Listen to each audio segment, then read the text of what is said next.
নূরপুরে গতকাল একটি ক্লাবের উদ্যোগে ভলিবল টুর্নামেন্ট প্রত্যেক বছরই হয়, এবারও হয়েছে। এখন তৃণমূল তো সব জায়গাতে দখলদারি মানসিকতা নিচ্ছে। অতীতে বামফ্রন্ট সরকার যখন ছিল এ রাজ্যের পরিস্থিতি এরকম ছিল না। এখন ফুটবল মাঠগুলো ফাঁকা, অথচ ক্লাবগুলোকে টাকা দেয়া হচ্ছে, এবং হচ্ছে যে ক্লাবের যে বিল্ডিংগুলো তৈরি হচ্ছে কোনো খেলার জন্য কোনো পারপাসে ব্যবহৃত হচ্ছে না। শুধু তাই নয়, স্কুলে যে ক্রীড়ার মানোন্নয়নের জন্য যে কর্মসূচি বামফ্রন্ট সরকার নিয়েছিল সেখানেও এখন কাটতি এবং ঘাটতি করা হচ্ছে। আর অদ্ভুতভাবে দেখলাম যে সেখানে কয়েকজন হচ্ছে যে বন্দুক নিয়ে ফায়ার করে খেলাটাকে উদ্বোধন করছেন।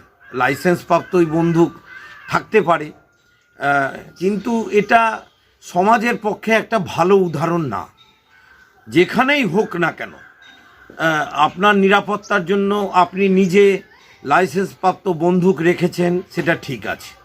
আমরা সচরাচর দেখি খেলার উদ্বোধন হলে হচ্ছে পায়রা উড়ায়, বেলুন ওড়ায়, এগুলো আমরা সাধারণত দেখি, এবং এটাই সমাজের একটা চিরাচরিত প্রথা। এমন কিছু উদাহরণ তৈরি করব না যে উদাহরণ সমাজের কাছে একটা খারাপ বার্তা দেয়। কেন, যেভাবে গত এক মাস ধরে আমাদের জেলাতে আজকে বিভিন্ন রাজ্যের দুষ্কৃতকারীরা এসে আমাদের এখানে নানান ঘটনা ঘটাচ্ছে, এবং হচ্ছে যে কয়েকটা ইনসিডেন্ট এখানে ঘটে গেল, যা নিয়ে হচ্ছে রাজ্য সরকারও ব্যতিব্যস্ত, মুখ্যমন্ত্রীও ব্যস্ত, তাকে মালদায় ছুটে আসতে হলো।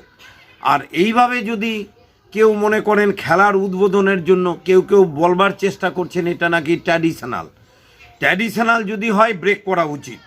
সমাজে এমন কোনো উদাহরণ তৈরি করব না যে উদাহরণ পরবর্তী প্রজন্ম, তরুণ যুব সমাজের কাছে একটা খারাপ বার্তা দেয়।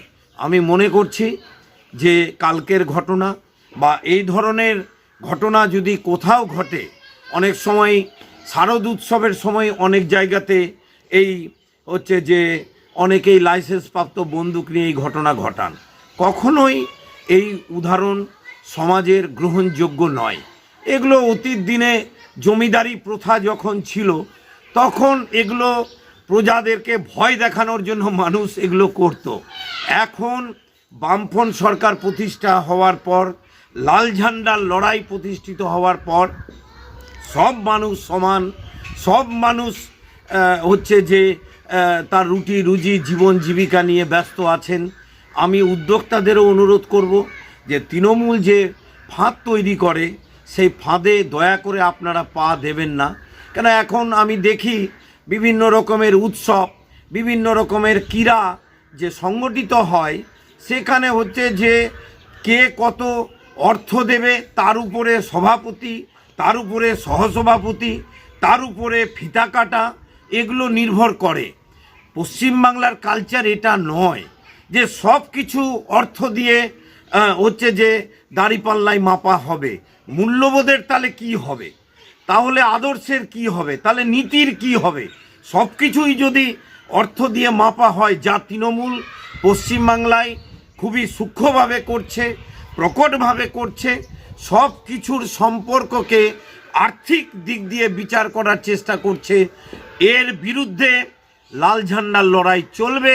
মূল্যবোধ, সংস্কৃতি এবং আদর্শবোধকে আরও বেশি জাগ্রত করতে হবে।